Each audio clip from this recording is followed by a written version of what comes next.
into an occult talisman. The same year, he signed a gold confiscation order and took the U.S. off the gold. 33rd degree Freemason Franklin D. Roosevelt added the Great Seal to the U.S. dollar, transforming it into an occult talisman. The same year, he signed a gold confiscation order and took the U.S. off the gold standard. At a press conference on March 8, 1933, he joked, "As long as nobody asks me whether we are off the gold standard, that's all right, because nobody knows what the gold standard really is." David Icke wrote, "The 33rd degree Freemason and Black Nobility President Franklin Delano Roosevelt had this symbol printed on the dollar bill from 1933.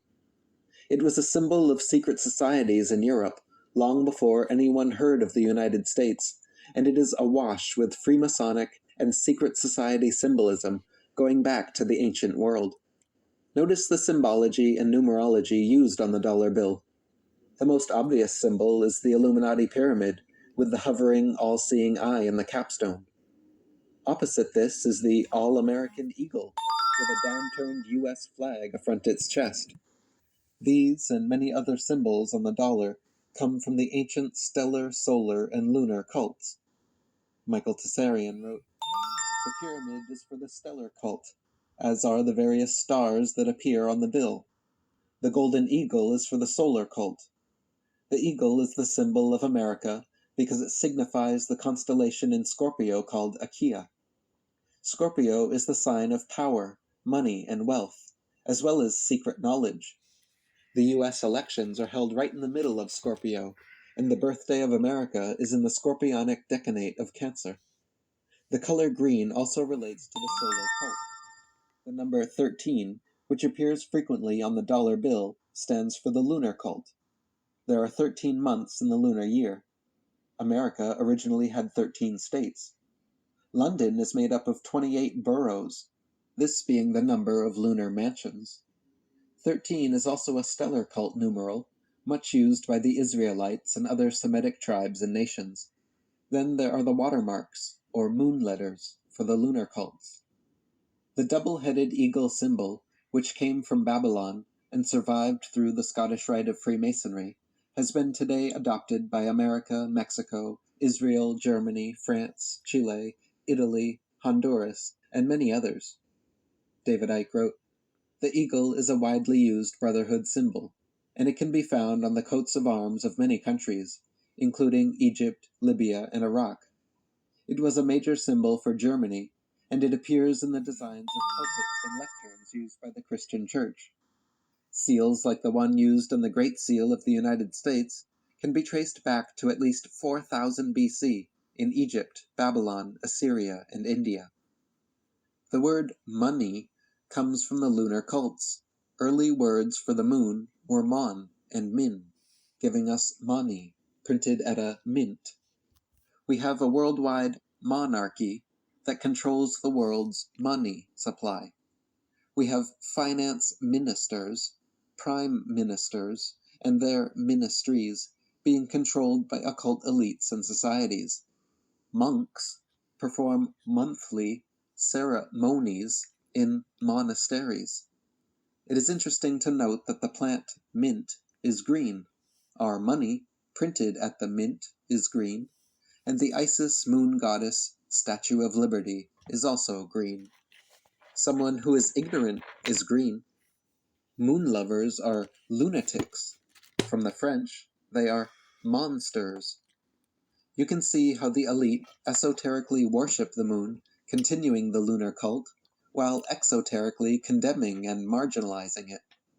Jordan Maxwell wrote, "You will see beneath the pyramid 1776 spelled out in Roman numerals, plus the words Annuit Coeptis, and is translated as Annuit, our enterprise.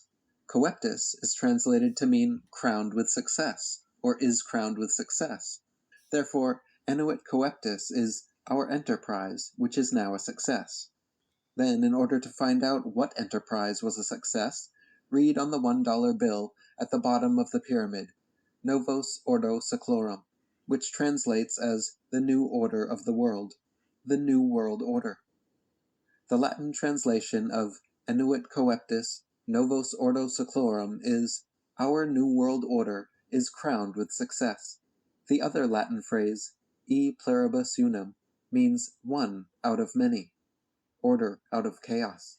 The Hegelian dialectic, the problem-reaction-solution paradigm used by the elites to drive world events, opinions, and policies. There are 13 letters in Annuit Coeptis, and 13 letters in E Pluribus Unum. The dollar encodes the number 13 repeatedly. There are 13 stars above the eagle's head, 13 steps on the pyramid, 13 vertical bars on the shield, 13 horizontal stripes at the top of the shield, 13 leaves on the olive branch, 13 arrows, 13 fruits, and 13 numbers. If you draw a 6-sided Star of David hexagram around the pyramid on the back of the dollar, 5 of the 6 corners will point to letters ASMON, or when you rearrange them, MASON. Jordan Maxwell wrote, "You will find on the dollar bill the eagle, which comes from the ancient concept of the phoenix and has 13 stars above it. The 13 stars are arranged in the configuration of the Star of David, or the hex." Now, see, they're going to say it's the Star of David, but it's not the Star of David. That is the Star of Moab. And thanks to our brothers who will send me some videos. And much respect to him with a shout out. So, like I said, they try to say it's King David. It's actually King Moab's star. He was a fallen angel. King Moab was a fallen angel. And King David is not even the right name if it was our guy, and our guy would not have represented this damn star. Hexagram. Most people think the 13 stars represent the original 13 colonies. In the first place, why did they have to have 13 colonies? Why couldn't they have 27? Or now watch this. It explains that they serve the moon because demons live inside the moon. And it explains why they have their pyramid stuff up there. Also why they serve the ego, representing the devil. And of course, some other things as well. Pay close attention. And this is why the dollar is going to collapse, and everything they come with is going to collapse soon after. 4 or 10. When one understands that the number 13 is a very important, profound Masonic number, and that many of the founding fathers of this country were Freemasons, as well as Rosicrucians, then you will follow this connecting thread of material to see what was actually being created. They knew what they were doing when they divided this country into 13 colonies. The number 13 is not an unlucky number for them. It's an unlucky number for you.